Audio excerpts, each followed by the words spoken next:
اچھا، جب قربانی کا جانور ذبح کیا جا رہا ہوتا ہے تو اکثر دیکھا گیا ہے کہ ایک ہجوم سا لگا ہوتا ہے اور جانور کو پھر گراتے ہیں، پھر اس کو ذبح کیا جا رہا ہوتا ہے۔ بچے بڑے سبھی لوگ آس پاس کھڑے ہیں اور کچھ سیلفیاں بنا رہے ہیں، کچھ ویڈیوز بنا رہے ہیں، پھر وہ محظوظ ہو رہے ہوتے ہیں ان کو دیکھ کے بعد میں، اور بعض اوقات سوشل میڈیا پہ اپلوڈ کی جا رہی ہوتی ہیں۔ تو کچھ لوگوں کا کہنا یہ ہے کہ جب اس طرح جانور کو ذبح کیا جا رہا ہوتا ہے تو مسلمان جانوروں پہ ظلم نہیں کر رہے ہوتے جب یہ ذبح کر رہے ہوتے ہیں؟ تو کیا اسلام نے جانوروں کے حقوق نہیں بتائے؟ جی، بہت اچھا سوال کیا آپ نے۔ واقعتاً کچھ لوگ عقل پرست قسم کے لوگ اس طرح کے سوالات کرتے ہیں اور لوگوں کے ذہنوں میں ابہام پیدا کرتے ہیں کہ جی یہ تو جانور پر ظلم ہو گیا، یہ ہے۔ تو دیکھیں، اگر ہم قرآن مجید پڑھیں نا تو قرآن مجید کے اس مقام پہ پہنچے جہاں پہ نبی کریم صلی اللہ علیہ وسلم کو حکم دیا گیا تھا کہ اب قبلہ جو ہے وہ تبدیل کر لیں۔ تو اللہ تعالیٰ نے فرمایا اب کچھ بے وقوف اعتراض بھی کریں گے قبلہ کی تبدیلی پر، اور پھر اسی آیت سے آگے ارشاد فرمایا کہ ہم نے قبلہ اس وجہ سے تبدیل کیا پتہ چل جائے کہ میرے نبی پاک صلی اللہ علیہ وسلم کی اتباع کون کرتا ہے اور اپنی ایڑیوں کے بال پھر کون جاتا ہے۔ تو کچھ مواقع ایسے ہوتے ہیں جن موقع پر اپنے لوگوں کی لائلٹی کو دیکھا جاتا ہے، ہمارے لوگ کتنے حکم کے پابند ہیں، اس موقع پر دیکھا جاتا ہے کہ ہم نے جو حکم دیا ہے اس کے پابند کون ہے، ایک چیز۔ دوسرا، جہاں تک حقوق کی بات ہے تو اسلام وہ واحد مذہب ہے کہ جو انسانوں کے ساتھ ساتھ جانوروں کے حقوق کی بھی بات کرتا ہے۔ آپ بخاری مسلم اٹھائیں، ایک خاتون نے بلی کو بند کر کے کہیں چلی گئی تھی اور اس وجہ سے بلی مر گئی، اور حضور نے فرمایا اسی وجہ سے اس عورت کو جہنم رسید کیا جائے گا۔ اور اسی طرح ایک خاتون نے ایک کتے کو پانی پلایا اور نبی کریم صلی اللہ علیہ وسلم نے فرمایا صرف اس خاتون کی بخشش جو ہے نا وہ صرف اس وجہ سے ہو گئی کہ اس نے ایک جانور کو پانی پلایا۔ تو اسلام تو جانوروں کے حقوق کی بڑی بات کرتا ہے، اسلام تو علم بردار ہے۔ اور جہاں تک تعلق ہے کہ یہ تماشا لگانا، تو تماشا لگانے کی اجازت اسلام نہیں دیتا۔ اسلام نے کہیں پہ بھی یہ نہیں فرمایا کہ بھئی آپ جب جانور ذبح کرنے لگے ہیں اس کا تماشا لگاؤ۔ اور دوسرا، جانور کو ذبح ہی کیوں کرنا ہے؟ تو بھئی جانور پیدا ہی ذبح ہونے کے لیے اگر پیدا ہوا ہو، اگر رب نے اس کو پیدا ہی اس لیے کیا ہو اس کو ذبح کرنا ہے، تو پھر دیکھیں نا یہ تو ایک قدرتی سرکل ہے، بڑی مچھلیاں چھوٹی مچھلیوں کو کھاتی ہیں، اگر کوئی موذی جانور آ جائے تو اس کو فوراً قتل کیا جاتا ہے۔ تو جناب پھر وہ مچھلی کو بھی پکڑو نا جو چھوٹی مچھلی کو کھا جاتی ہے،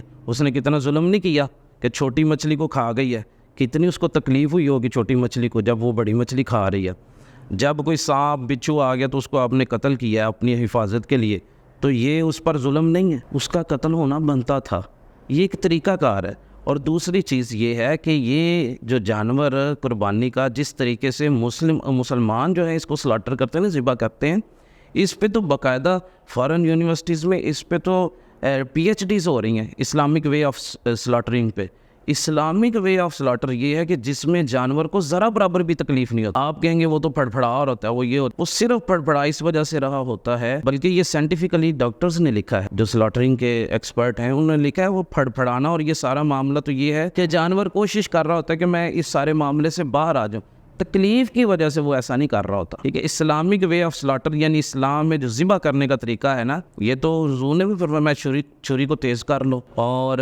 اچھے انداز سے جو ہے وہ ذبح کرو۔ تو اسلام نے تو بڑا خوبصورت طریقہ کار بتایا، اور اس وجہ سے پھر اچھا اگر فرض کرے جانور کو ذبح ہی نہیں کرتے تو زمین کے اندر اتنے زیادہ جانور ہو جائیں، ان کی سروائیول، پھر اس کے بعد وہ جانوروں کو جو پالنے والے لوگ ہیں وہ ویسے ہی چھوڑ دے۔ اور ایسا ہوا تھا ایک ایسی اسٹیٹ کہ جہاں پہ جانوروں کو ذبح کرنا یعنی جہاں پہ سارے ویجیٹیرین رہتے تھے، تو وہاں پہ پھر جانور جو ہیں وہ اتنے زیادہ کثرت کے ساتھ ہو گئے کہ اب وہ جو لوگ پال رہے تھے انہوں نے ان کو چھوڑ دیا۔ اب وہ چھوڑنے کی وجہ سے بھوک کی وجہ سے مر گئے، تو بھوک کی وجہ سے جو جانور مر گیا یہ زیادہ ظلم ہے۔ اور یہ جو ہے اللہ کے راستے میں جس کو قربان کیا، اور قربان کرنے کا انداز بھی اسلامک وے آف سلاٹر ہے، یہ تو بہترین انداز ہے اس جانور کو اس کی منزل تک پہنچانے کا۔ تو اسلام جو ہے وہ ہر ایک کے حقوق کا خیال رکھتا ہے۔ اسلام نے یہ جو سلاٹرنگ کا حکم دیا، جانور پیدا ہی اس لیے ہوئے ہیں کہ ان کو کل کو قربان کرنا ہے، یہ مقصد ہے اس جانور کے پیدائش کا، تو لہٰذا وہ تو مقصد اس کا پورا ہو رہا ہے۔ تو مقصد کی تکمیل جو ہے اللاجیکل نہیں ہے، اور یہ ایک بڑا خوبصورت نظام ہے اسلام کا کہ وہ ایک سرکل چل رہا ہے، ایک جانور کے ذریعے دوسرے کو ختم کیا جاتا ہے، انسان جانوروں کا گوشت کھاتے ہیں، پھر اور جانور ہوتے ہیں، تو ایک سرکل چل رہا ہے۔ یہ اس سرکل میں جو عقل کے گھوڑے دوڑانے والے لوگ ہیں ان کو تو قرآن نے اس وقت بھی کہا تھا کہ یہ بے وقوف ہیں، اور آج بھی یہی کہا جا سکتا ہے کہ یہ بے وقوف لوگ ہیں جو اس طرح کے سوالات کرتے ہیں، ورنہ اسلام کی ساری تعلیمات لاجیکل بھی ہیں اور ان کے اندر بے شمار جو ہیں وہ حکمتیں چھپی ہوئی ہیں۔